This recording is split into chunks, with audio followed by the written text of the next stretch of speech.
안녕하세요. 저는 은행에서 근무하는 30대 여성입니다. 제 인생은 늘 잔잔한 호수 같았어요. 특별히 큰 파도도 거센 풍랑도 없이 그저 성실하게 제 몫을 해내며 살아왔죠. 어느덧 30을 넘긴 제 삶은 특별할 것 없는 흑백 영화처럼 그저 조용히 흘러가고 있었습니다.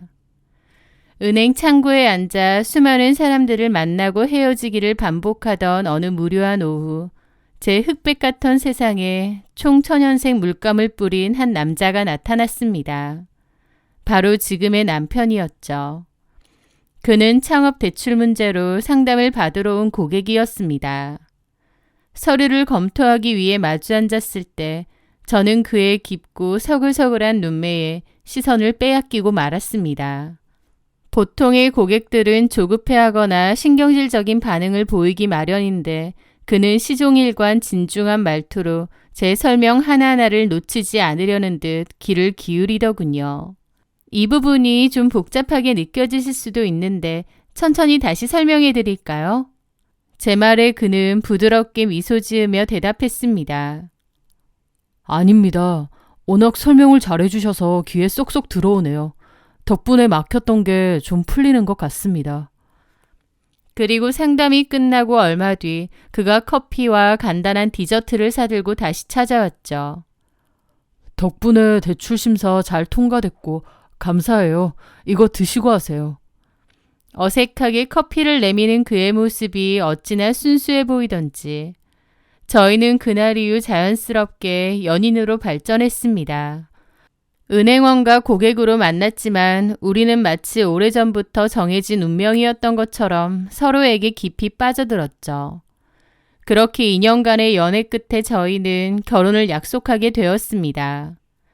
설레는 마음으로 민준 씨의 가족을 처음 뵈러 가던 날이 아직도 생생합니다. 차를 타고 그의 집으로 향하는 내내 제 심장은 터질 듯이 뛰었어요. 민준 씨네 부모님은 다 교직에 계셨다는데 저희 부모님은 시장에서 장사만 하셨거든요. 행여나 내가 마음에 들지 않으시면 어쩌나, 집안 차이 난다고 싫어하시면 어쩌나, 온갖 걱정이 머릿속을 헤집어 놓았죠. 하지만 제 걱정은 문이 열리는 순간 기우에 불과했다는 것을 깨달았습니다. 민준 씨네 부모님은 정말이지 인자하고 따뜻한 분들이셨거든요. 이렇게 예쁜 아가씨가 우리 민준이랑 짝이라니 둘이 잘 어울리고 보기 참 좋다. 어머님의 환한 미소에 저도 모르게 얼굴에 미소가 번졌습니다. 아버님께서는 묵직한 목소리로 툭 하고 한마디 던지셨지만 그 안에는 따스한 배려가 가득했죠. 불편해하지 말고 편하게 있어라. 이제 한 식구가 될 텐데 뭘 그리 어려워해. 두 분의 모습에 긴장이 눈 녹듯 사라지는 것을 느꼈죠. 그런데 갑자기 현관문이 쾅 하고 요란하게 열리며 한 여자가 들어왔습니다. 엄마, 나왔어. 오늘 방송 대박. 구독자분들이 이 옷 어디 거냐고 난리가 났네. 화려한 원피스를 입고 들어온 여자의 손에는 스마트폰이 들려 있었습니다. 민준 씨의 누나였죠. 제가 손님으로 있지만 아랑곳하지도 않고 신고 있던 하이힐을 아무렇게나 벗어던지고 들어오더니 소파에 털썩 주저앉는 거예요. 그리곤 저를 위아래로 훑어보았습니다. 저는 몹시 당황스러웠죠. 아, 맞다. 민준이 여자친구 온다고 했지. 안녕? 반말이 툭 튀어나오는 무례함에 저는 몹시 당황했습니다. 너는 일찍 들어오라니까. 앞으로 옳게 될 사람 인사 오는데. 저는 일어나 공손하게 인사를 했습니다. 안녕하세요, 형님. 김지안이라고 합니다. 하지만 형님은 제 인사를 받는 둥 마는 둥 하더니 들고 있던 스마트폰을 제 쪽으로 휙 돌렸습니다. 갑작스러운 카메라 앵글에 저는 너무 놀라 손으로 얼굴을 가렸습니다. 아, 뭐야. 비싸게 굴기는. 내 팔로워들한테 식구 소개 좀 하겠다는데 얼굴은 왜 가려? 아, 누나 뭐 하는 거야. 얼른 치워. 참나. 미모에 자신이 없어서 저런가? 말끝을 흐리며 저를 비꼬는 그 말투에 얼굴이 화끈 달아올랐습니다. 무례함의 정도가 상상을 초월하는 사람이었어요. 아버님께서 당장 폰 치우라고 호통을 치셨고 형님은 입을 삐죽 내밀며 마지못해 폰을 내렸습니다. 나중에 들은 바로는 형님은 팔로워 수가 꽤 되는 인플루언서라고 했습니다. 자신의 일상을 24시간 생중계하며 사는 게 그녀의 직업이었죠. 하지만 그 직업이 다른 사람의 사생활과 감정을 무시할 권리는 아닐 텐데 말입니다. 그날 이후로도 형님의 기행은 계속되었습니다. 양가 부모님들이 처음으로 정식으로 만나는 상견례 자리였는데 그때도 스마트폰을 꺼내 들고 라이브 방송이라는 걸 했거든요. 여러분, 오늘은 제 동생 상견례하고 있거든요. 그래서 오늘 상견례 룩으로 입어봤습니다. 고급스럽죠? 꼭 명품 같아 보이겠지만 아니라는 거. 카피 제품 아닙니다. 오직 제 계정에서만 구매하실 수 있어요. 혼자서 라이브 방송을 켜고 떠드는 형님의 모습에 저희 부모님은 물론 시부모님도 몹시 당황하시더라고요. 너 뭐 하는 거야? 당장 안 꺼? 왜? 빨리 꺼. 얘가 정말. 죄송합니다, 사부인. 상견례가 끝나고 저희 부모님도 신우될 사람이 저렇게 철이 없어 괜찮겠냐고 걱정을 하셨어요. 하지만 저는 시부모님도 좋은 분들이고 남편 보고 하는 결혼이니 괜찮다고 했습니다. 남편도 자기 누나의 행동을 사과하며 자기가 중간에서 잘하겠다고 안심시켰고요. 그렇게 저는 결혼을 강행했습니다. 하지만 그건 제 착각이었습니다. 형님은 제 상상 이상이었거든요. 결혼 후 꿀같은 신혼여행을 마치고 시댁에 처음으로 정식 인사를 드리러 간 날이었습니다. 어머님께서는 갈비찜에 잡채까지 상다리가 휘어지게 음식을 차려주셨고 신혼여행 갔다 온 이야기를 하고 있었는데요. 형님이 오더니 저한테 그러는 겁니다. 옳게. 네, 형님. 다 먹었으면 설거지해. 아유, 됐어. 손님한테 무슨. 눈치가 없는 거야, 뭐야. 그리고 과일 좀 깎아봐. 시집 왔으면 눈치껏 해야지. 느닷없는 명령에 거실의 분위기가 순간 싸늘해졌습니다. 어머님은 나중에 하면 된다고 하셨는데 신우는 옆에서 난리더군요. 엄마, 며느리인데 왜 이렇게 쩔쩔매? 그러는 겁니다. 저는 그냥 웃으며 과일을 깎는다고 했죠. 아니, 사과를 왜 그렇게 두껍게 깎아? 과육이 반은 날아가겠네. 이런 거 안 해봤어? 그렇게 곱게 큰 거 같진 않은데. 저희 남편이 그만 좀 하라고 했고 신우는 결혼하더니 네 마누라 편만 드냐고 한 소리 하더라고요. 그 뒤로도 형님은 저에게 함부로 굴었습니다. 특히 시부모님이 없으면 더더욱요. 시댁에 갔는데 신우는 소파에 드러누운 채로 과자를 먹으며 저를 향해 턱으로 명령을 내리는 거예요. 야, 거기 물 좀. 순간 제 귀를 의심했습니다. 야? 지금 나한테 야라고 한 건가? 제 안에 있던 인내의 끈이 툭 하고 끊어지는 소리가 들렸습니다. 저는 형님을 똑바로 쳐다보며 말했습니다. 물은 직접 가져다 드시면 될 것 같은데요. 그리고 저 야 아닙니다. 호칭 제대로 써주셨으면 해요. 제 얼음장 같은 목소리에 형님의 얼굴이 시뻘게 달아올랐습니다. 소파에서 벌떡 일어나더니 제게 손가락질을 하며 따지듯 물었습니다. 너 지금 뭐라고 했어? 말대꾸하는 거야? 말대꾸라뇨, 형님. 아무리 제가 아랫사람이라고 해도 이런 식으로 대하시는 거 불쾌해요. 뭐? 참나. 그날 우리 사이에는 살얼음판 같은 냉기가 흘렀습니다. 형님은 두고 보자는 눈빛으로 저를 쏘아보더군요. 그때부터 저와 형님 사이엔 지긋지긋한 신경전이 시작되었습니다. 형님은 그 이후로 더욱 교묘하고 악랄하게 저를 괴롭혔습니다. 시댁에 갈 때마다 은근하게 심부름을 시켰고 저를 쌍년 만들려고 하더라고요. 한 번은 주말 아침부터 전화해서는 엄마가 올케가 끓인 미역국이 드시고 싶다네. 끓여서 좀 와. 라고 해서 미역국을 끓여갔더니 시부모님은 아무것도 모른 채 등산을 다녀오시는 길이었습니다. 형님은 자기가 먹고 싶었던 걸 엄마 핑계를 댄 거였죠. 남편은 중간에서 어쩔 줄 몰라 하며 제게 미안하다고 했고 신우한테 화도 냈지만 신우는 콧방귀만 꼈습니다. 그러던 어느 날 정말 상상조차 할 수 없었던 미친 일이 벌어지고야 말았죠. 제 지갑에 있던 신용카드가 감쪽같이 사라진 겁니다. 온 집안을 다 뒤지고 차 안까지 샅샅이 살폈지만 없었습니다. 그런데 잃어버린 제 카드로 결제 내역이 뜨는 거예요. 명품관에서 가방이 결제된 거죠. 금액은 400만 원이고요. 도대체 누가 내 카드를? 그 순간 제 머릿속에 번개처럼 한 사람의 얼굴이 떠올랐습니다. 바로 형님이었습니다. 어제 시댁에 다녀왔고 잠시 가방을 거실에 둔 적이 있었거든요. 설마 아무리 그래도 가족인데 설마. 저는 떨리는 손으로 형님에게 전화를 걸었습니다. 형님, 혹시 제 지갑 못 보셨어요? 다른 건 괜찮은데 신용카드가 없어져서. 수화기 너머로 형님의 짜증 섞인 목소리가 날카롭게 파고들었습니다. 내가 네 지갑을 어떻게 알아? 네 물건은 네가 챙겨야지. 왜 나한테 전화해서 물어보고 난리야?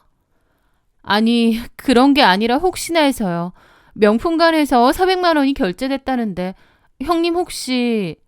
제 말이 채 끝나기도 전에 형님이 악을 쓰며 소리쳤습니다. 너 지금 나 의심하는 거야? 내가 네 카드 훔쳐서 썼다는 거야? 이게 미쳤나? 너 진짜 사람을 뭘로 보고 있다 이 소리야. 엄마한테 다 말해? 하지만 저는 범인이 바로 형님 같더라고요. 저는 됐다고 하고 그 후에 바로 카드 도난 신고를 했습니다. 얼마 뒤 전화벨이 미친 듯이 울렸어요. 형님이었고 받지 않으니 다급한 문자가 도착했죠. 도난 신고를 하면 어떡해? 내가 그랬으니까 빨리 도난 신고 취소해. 내가 잘못했어. 어? 그 문자를 보는 순간 분노가 터져나왔습니다. 저는 싫다고 거절을 했더니 형님은 잘못했다고 빌었어요. 그 사실을 난 시부모님의 얼굴은 잿빛이 되었고 남편은 고개를 들지 못했습니다.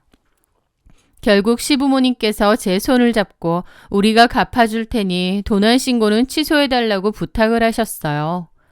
저는 마음이 약해져 결국 취소를 했습니다. 시부모님은 약속대로 다음날 바로 500만 원을 제 통장으로 보내주셨고 형님은 그 일로 집에서 쫓겨날 뻔한 것을 간신히 면했습니다. 그날 이후 저는 형님과 거의 얼굴을 보지 않고 지냈습니다. 아니 일부러 피했다는 말이 더 정확하겠네요. 그 뻔뻔하고 위선적인 얼굴을 다시는 마주하고 싶지 않았으니까요. 그렇게 1년 정도의 시간이 흘렀는데 어느 날 형님이 결혼을 한다고 하더군요. 상대는 유명 의류회사 대표의 아들이라고 했습니다.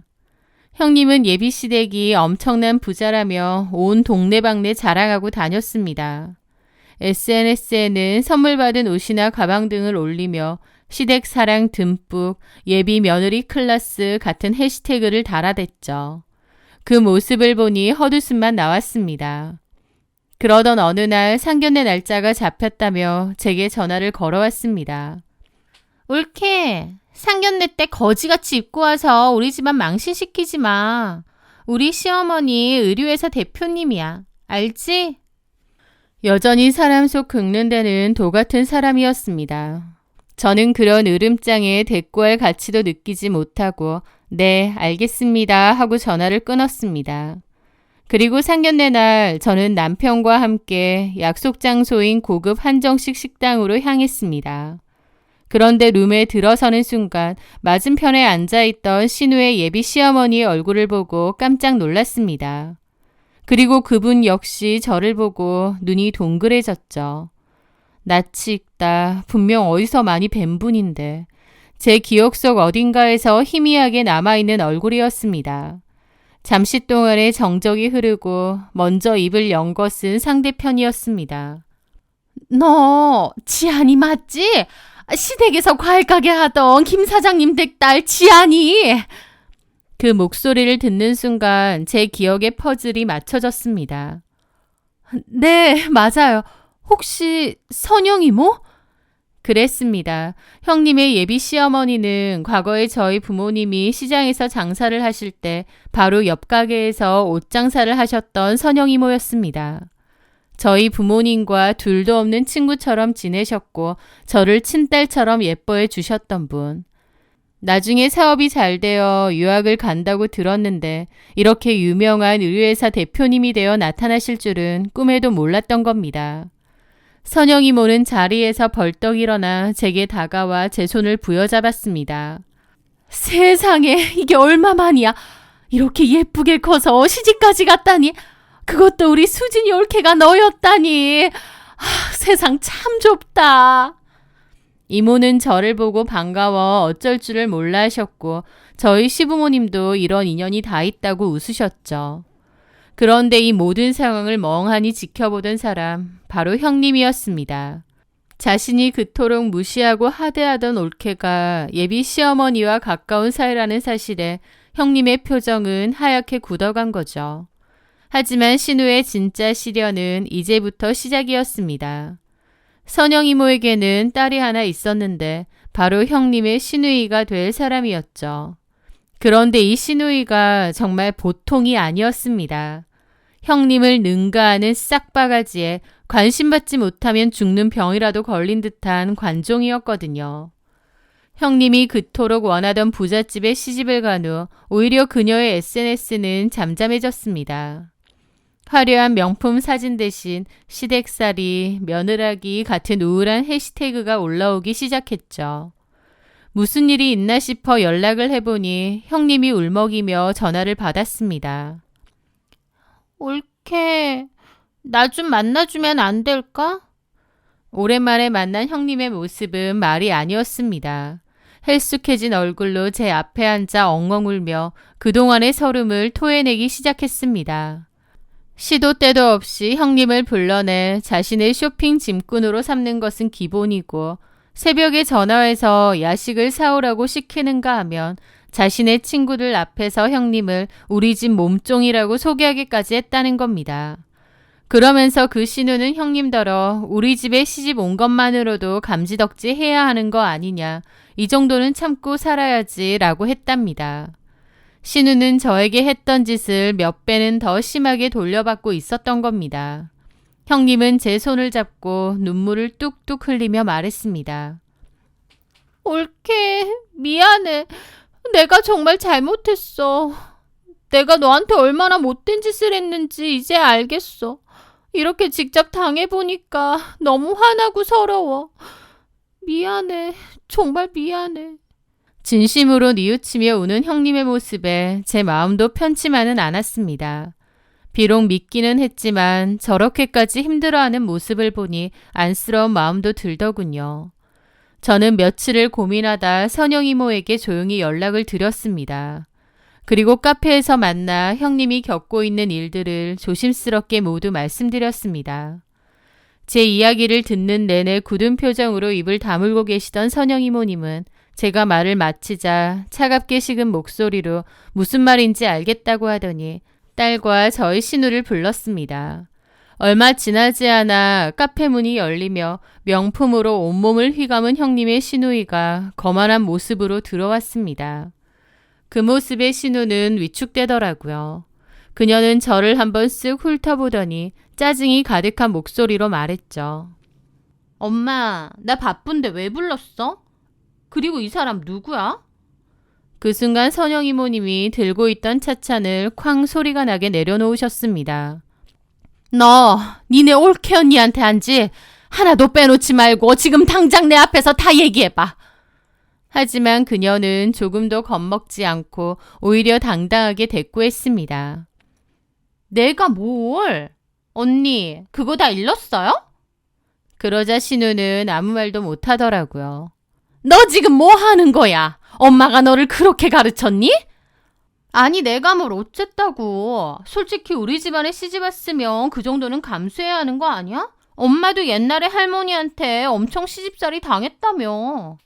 근데 엄마는 시집살이 안 시키니까 내가 대신 해주는 거지. 그 말에 이모님의 얼굴이 하얗게 질리더라고요. 내가 너를 그렇게 가르쳤어? 사람 위에 사람 없고 사람 밑에 사람 없다고, 돈 좀 있다고 유세 떨지 말고 늘 겸손하라고 내가 입이 닳도록 가르쳤는데 네가 뭔데 감히 사람을 몸종 취급하고 인격을 모독해? 이모님의 불호령에 그제야 이모딸은 당황한 눈치더라고요. 엄마, 내가 뭘 그렇게 했다고. 뭘 잘못했는지 아직도 몰라? 너 당장 수진이한테 사과해. 그리고 네가 쓰는 카드 오늘부터 싹 다 정지야. 네 손으로 돈 버는 게 어떤 건지 뼈저리게 느껴봐야 정신을 차리겠어. 그 말에 형님의 시누이는 처음에는 자존심에 고개만 숙인 채 작게 미안해요 언니 그러더라고요. 그 모습에 이모님은 다시 호통을 쳤습니다. 그게 사과하는 사람의 태도야? 진심을 담아서 네 올케 언니 눈을 똑바로 보고 다시 사과해. 결국 형님의 시누이는 엉엉 울며 형님에게 고개를 숙였습니다. 올케 언니, 제가 다 잘못했어요. 죄송합니다. 울며 겨자 먹기로 하는 사과였지만 그 모습을 지켜보는 형님도 그제야 마음이 좀 풀리는 것 같더라고요. 그 후 형님도 저에게 고맙다고 하면서 진심으로 다시 사과를 했습니다. 이모의 말을 들으며 자기도 크게 반성했다고, 못되게 굴다가 임자 만난 거라고요. 자기의 행동이 너무 부끄럽고 앞으로는 절대 그러지 않겠다고 했죠. 저도 그런 형님의 진심과 사과를 다시 한번 받아들였고요. 그 일이 있은 후 형님은 완전히 다른 사람이 되었습니다. 가족 모임이 있을 때면 신우는 며느리도 손님이라며 굳은 일은 자기가 나서서 하거나 제 남편만 시키더라고요. 그리고 제 남편한테도 집에서 집안일은 지안이보다 네가 더 하라고 뭐라고도 하고요. 저를 먼저 챙겨주는 진짜 형님이 되어갔습니다. 그리고 제 생일날 저를 위한 선물을 준비했더라고요. 올케, 전에도 말했지만 내가 참 미안했어. 내가 올케한테 야라고 불렀던 거, 우리 엄마도 안 하는 시어머니 짓 하려고 한 거, 제일 미안한 건 카드 훔쳐놓고도 큰 소리 쳤던 거. 정말 내가 사람이 아니었어. 너무 철이 없었고 올케 마음에 얼마나 큰 상처를 줬을지 이제야 알 것 같아. 정말 미안해. 진심을 담아 지난 일을 다시 사과하는 형님의 눈가는 어느새 붉게 물들어 있었습니다. 그 모습을 보는 순간 제 마음속에 남아있던 마지막 응어리마저 눈 녹듯 사라지는 것을 느꼈고 저희 시어머니도 이제야 철드냐며 웃으셨죠. 지금 신우와 저는 친하게 잘 지내고 있습니다. 형님은 여전히 인플루언서지만 이제는 카메라를 함부로 들이대지 않습니다.